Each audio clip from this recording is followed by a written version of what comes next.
Abonnez-vous et cliquez aussi sur la petite cloche de notification pour ne rien rater de nos prochaines vidéos. N'oubliez pas de partager aussi la vidéo et de la liker.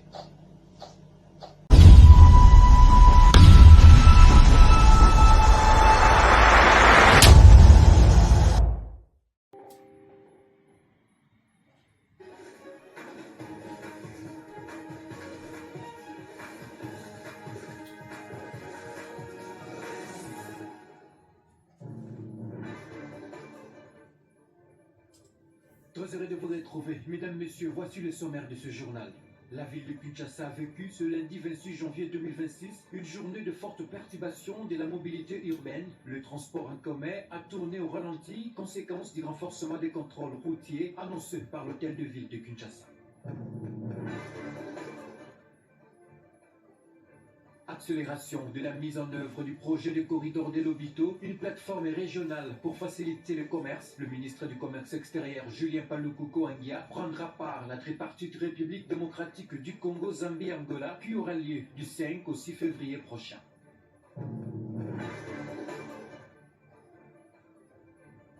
Après le meurtre d'Alex Preti, infirmier américain de 37 ans, par la peau de forte perturbation de la mobilité urbaine, les transports en commun ont tourné au ralenti, conséquence du renforcement des contrôles routiers annoncés par l'hôtel de ville de Kinshasa. Plusieurs conducteurs et passagers appellent les autorités à revoir les prix des différents documents. Un reportage de Trésor Gaudier et Olivier.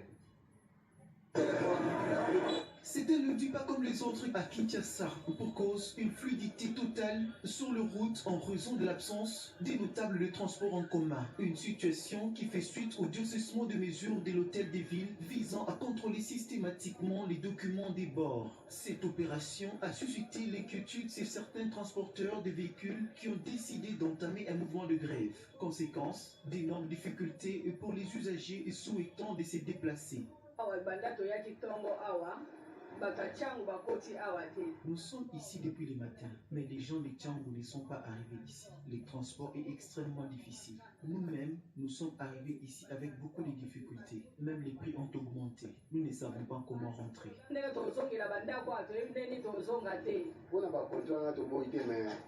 Que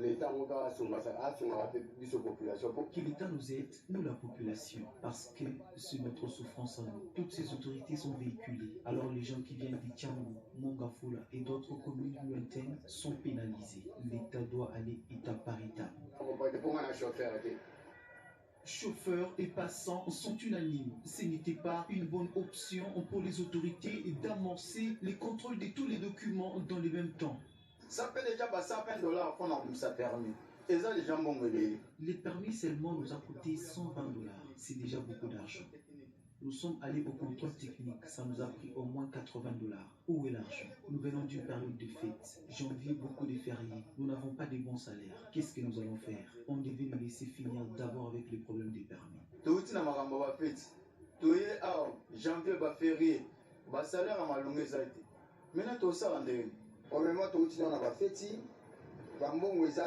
Premièrement, nous venons d'une période de fête. Il n'y a pas d'argent. Et puis les montants que les autorités ont fixés pour les documents est trop élevé. On devait leur accorder au moins 2 mois. Nous qui travaillons en ville, nous sommes venus avec beaucoup de difficultés. Le transport est très difficile. J'habite les quartiers Yolo. Pour arriver ici, j'ai dépensé au moins 8 000 francs au lieu de 4 000 francs habituels. C'est anormal. Plus de $500, c'est le montant qu'il faut réunir pour s'acheter tous les documents qu'il faut contrôler ce lundi. Pour le vice-président de l'association des chauffeurs, cette grève va se poursuivre si les autorités ne revoient pas leurs décisions. Pour droit l'État, il faut refouler tout ça. Il faut ressourcer. Nous avons décidé de ne pas travailler aujourd'hui. Les taxes, c'est un droit de l'État. Les documents, nous devons les payer. Mais on ne peut pas nous imposer les taux au même moment. L'argent est quand même difficile. On a commencé avec le permis, après c'était les contrôles techniques. Maintenant, il ajoute encore l'assurance et autre chose. Il devait aller avec les choses étape par étape. Les chauffeurs se sont décidés. Cette grève peut aller jusqu'à une semaine que le gouverneur puisse revoir sa décision. Les malheurs des uns fait les bonheurs des autres, dit-on. Ces débuts des contrôles des documents de transport profitent particulièrement aux conducteurs des taxis-motos. Visiblement seuls maîtres à bord, les WEWA ont doublé, voire triplé les coûts de plusieurs trajets. À présent, nous recevons le président délégué général, Charles Ngoï, président délégué général de la mutuelle pour la solidarité des chauffeurs du Congo, MS ASBEL, pour nous éclairer sur les contrôles de véhicules et motos lancés par le gouverneur. Bienvenue, M. Charles Ngoï.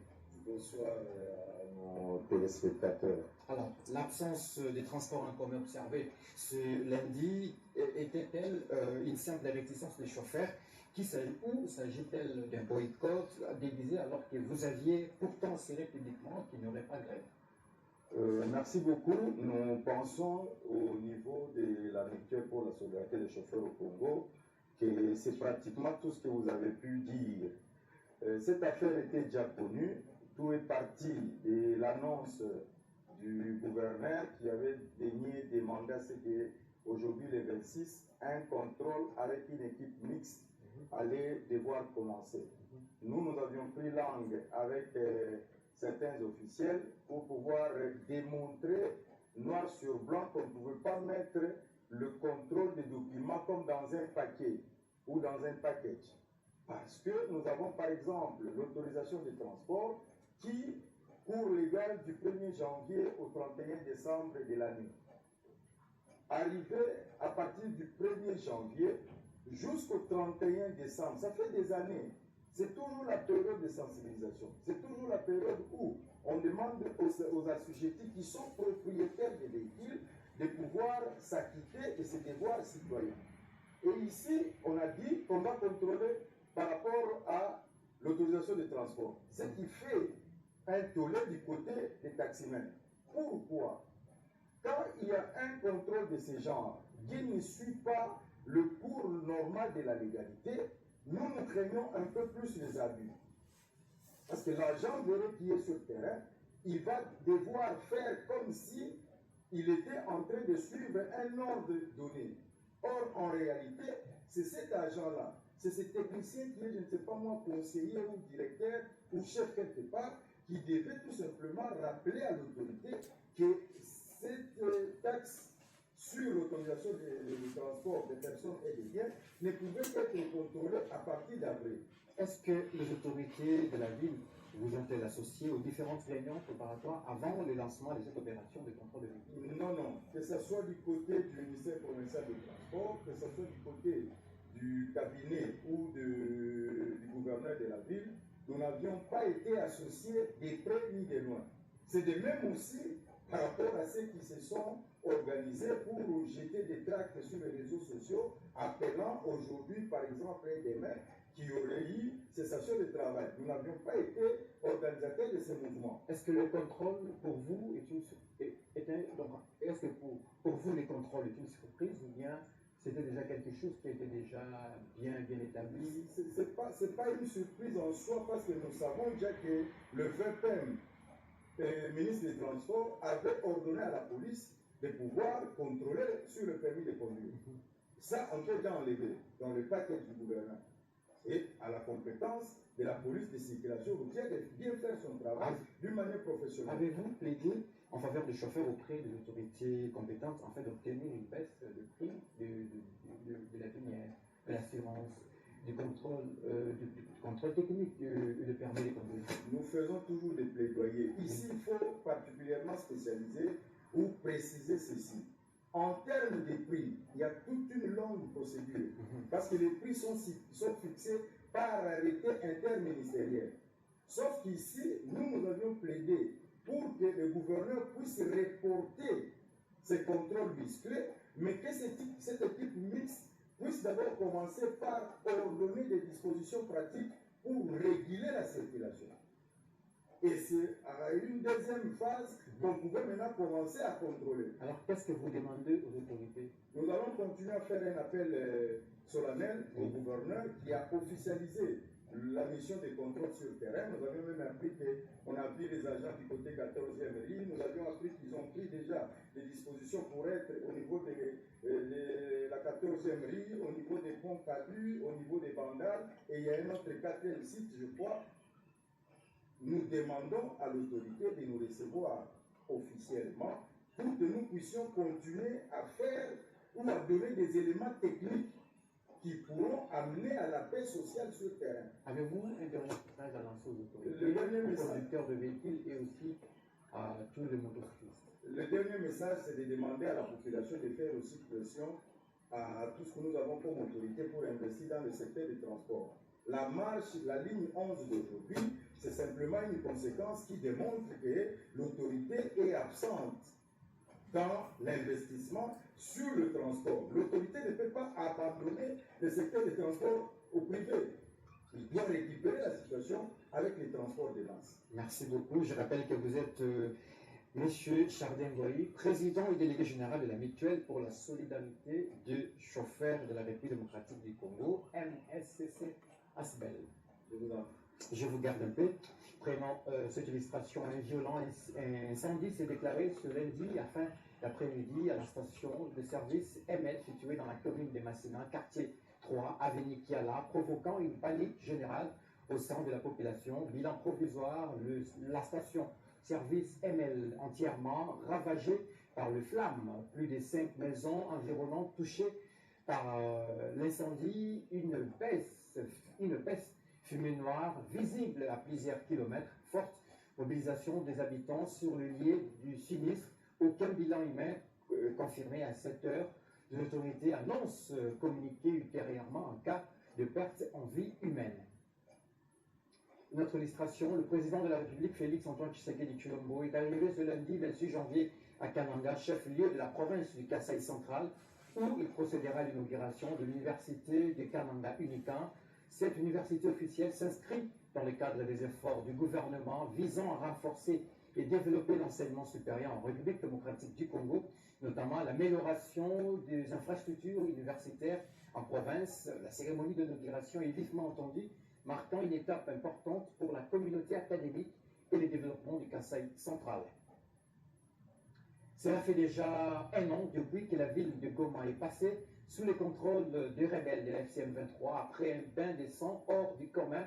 365 jours après ces événements, peut-on affirmer que la diplomatie a échoué? Faut-il se concentrer désormais sur le front militaire pour finalement déloger le supplétif du Rwanda de la ville volcanique? Patrick Ngouo a posé ces questions à Maître Carlos Mupili, expert en matière des conflits armés. On écoute sa réponse. Il faut bien préciser les choses. C'est que Goma est tombé, pas parce qu'on comptait sur la diplomatie, mais parce qu'il y a eu des failles sur le plan du front militaire.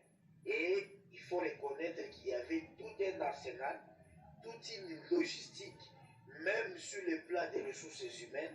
Il y a eu plusieurs unités, plusieurs généraux, et même le mercenaire, et même les forces étrangères à l'appui des FARDC. Mais malheureusement, ça n'a pas tenu. Goma a été pris par l'AFC R23.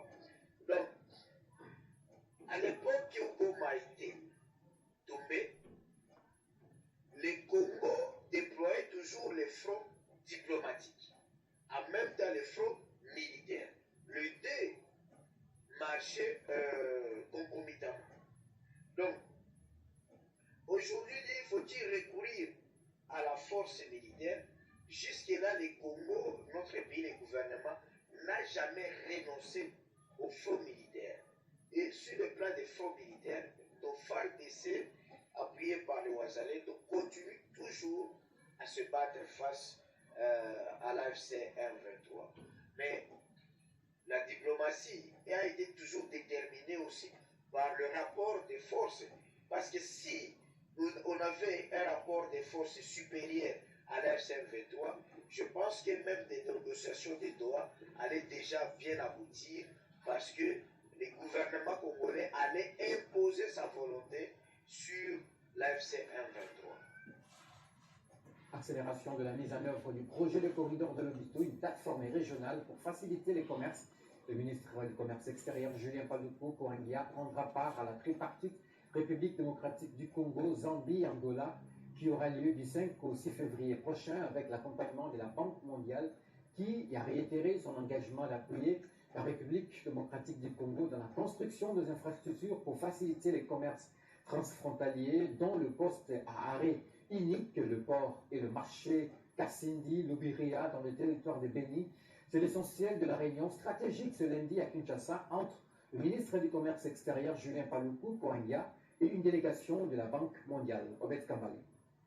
Participation du ministre du Commerce extérieur, Julien Paluku Koingia, à la réunion tripartite République démocratique du Congo, Zambie, Angola, qui aura lieu du 5 au 6 février prochain à Luanda sur l'accélération de la mise en œuvre du projet des corridors de l'Obito, une plateforme régionale pour faciliter le commerce en intégrant les infrastructures, l'énergie et l'agriculture, réunion à laquelle prendra part le numéro 2 de la Banque mondiale et les 5 vice-présidents de cette institution de Bretton Woods, ainsi que le vice-premier ministre et ministre des Transports, voies des communications et désenclavement, Jean-Pierre Bemba, et le ministre des Finances, Lubamba. Ce point a été au centre d'une réunion stratégique ce lundi 26 janvier 2026 à Kinshasa entre les ministres du Commerce extérieur, Julien Paluku Koingia, et une délégation de la Banque mondiale conduite par Albert Zenfak, directeur des opérations de la Banque mondiale en République démocratique du Congo. La Banque mondiale a réitéré son engagement dans la construction des infrastructures pour faciliter le commerce. La nécessité de travailler sur ce corridor comme étant une plateforme d'échange régional, de facilitation du commerce au niveau régional et de création d'emplois dans les villes le long du corridor. Nous avons parlé de la participation du ministre du Commerce extérieur à une réunion tripartite qui aura lieu en Angola avec la Zambie, la RDC et l'Angola. Deuxièmement, nous avons parlé, n'est-ce pas, de la mise en œuvre du projet de facilitation du commerce au niveau régional et de la nécessité de continuer ces activités pour permettre l'accroissement des échanges au niveau des 3 pays du CPGL. Enfin, nous avons discuté et convenu le renforcement de capacités nécessaires à la CPGL comme étant institution de mise en œuvre de l'accord de Washington au niveau... Au nom du gouvernement congolais, le ministre du Commerce extérieur a sollicité que ce projet soit étendu sur notre poste frontalier au sud-est et à l'ouest du pays, en citant par exemple Kasumbalé Saïlou. Le directeur général de l'Office de gestion du fret multimodal au GEFREM, Emmanuel Mayele Samba, est officiellement installé ce lundi 28 janvier dans ses nouvelles fonctions au sein de cet établissement public, après suspension à titre conservatoire du directeur général William Kazumba par l'autorité de tutelle. C'est le PCA Miss Makutano qui a présidé cette cérémonie tenue au siège administratif de Kinshasa-Gombe. C'est dans un calme impressionnant, symbole de discipline et de sérénité, que les agents et cadres de l'Office de gestion du fret multimodal ont accueilli ce jour le directeur général adjoint Emmanuel Mayele Samba dans sa nouvelle casquette de directeur général intérimaire après la suspension du DG William Kazumba de ses fonctions à titre conservatoire pour une durée de 3 mois par la vice-primature en charge de transport, lui reprochant quelques manquements en rapport notamment avec les sorties récurrentes des fonds sans information préalable à l'autorité des tutelles chargée de suivi et de faire respecter la procédure administrative. Le président du conseil d'administration, Amessi Makutano, a appelé les uns et les autres à accompagner les dirigeants intérimaires dotés du plein pouvoir d'assurer la continuité de la gestion de l'OGFREM. Monsieur le vice-premier ministre et ministre des Transports, Jean-Pierre Bemba, qui a voulu que je puisse accompagner ce processus du début jusqu'à la fin. Et donc aujourd'hui, nous nous rassurons que tout est fait en bonne et due forme. Il doit travailler dans la collaboration, dans la modalité, dans le respect justement des textes et surtout le respect mutuel. Il doit créer un climat d'apaisement, il doit considérer les agents. Ils sont comme ses collaborateurs. Et donc, le respect mutuel est vraiment demandé. Et nous y pensons que c'est quelqu'un qui travaille en silence, mais il est efficace. Il aura l'accompagnement de tous les membres du conseil d'administration pour que sa mission puisse être une réussite. tenu en présence du directeur des cabinets adjoints du vice-premier ministre, ministre du Transport, Jean-Paul Djonga, et du secrétaire général au transport, Jean-Marie Boulia. Cette cérémonie d'installation du directeur général ad interim de l'OGFREM, Emmanuel Mayele-Samba, était marquée par la réouverture du bureau du directeur général William Kazumba, scellé conformément aux procédures administratives en vigueur après suspension. Avant de poursuivre ce journal, prenons ce communiqué de la Direction générale des douanes et accises, DGDA, ce lundi 26 janvier, consacré à la DGDA, la journée internationale de la douane, ici en République démocratique du Congo. Le directeur général des douanes et accises, Bernard Kabessé, a saisi l'occasion pour adresser un message d'encouragement à tous les agents et cadres de cette régie financière. Bénédicte Ndébé. À l'occasion de la journée internationale de la douane, en ce 26 janvier 2026, et au regard du message du secrétaire général de l'Organisation mondiale des douanes, il m'est agréable d'adresser mes vœux le meilleur à l'ensemble du personnel de la DGDA. Le thème retenu par l'OMD cette année, à savoir une douane qui protège la société par sa vigilance et son engagement, illustre avec force le rôle stratégique et noble de notre administration. Il rappelle que chaque agent, par sa vigilance, son professionnalisme et son engagement, contribue à la protection des populations, à la sécurisation des frontières, à la lutte contre les trafics illicites et à la sauvegarde des intérêts économiques et sociaux de la nation. Je tiens à rendre un hommage particulier à votre abnégation, votre discipline et votre loyauté envers l'État, qualité qui renforce quotidiennement la crédibilité et l'autorité de la DGDA. Face aux défis croissants de la mondialisation des échanges et de la sécurité des frontières, je vous encourage à poursuivre vos efforts avec intégrité, rigueur et détermination dans le respect des normes et standards de l'Organisation mondiale des douanes. En cette journée symbolique, je formule mes vœux le plus ardents de santé, de paix, de réussite professionnelle et de succès collectif à chacune et à chacun d'entre vous. Ensemble, continuons à bâtir une douane forte, vigilante et résolument engagée au service de la société. À toutes et à tous, excellente journée internationale de la douane. Fête à Kinshasa le 26 janvier 2026. Le directeur général, Bernard Kabessé Moussango. Après le meurtre d'Alex Préti, infirmier américain de 37 ans par la police d'immigration à Minneapolis, aux États-Unis d'Amérique, de manifestations de la population sont organisées. Des anciens chefs d'État appellent la population à un sursaut pendant que les maires de Minneapolis. Abonnez-vous et cliquez aussi sur la petite cloche de notification pour ne rien rater de nos prochaines vidéos.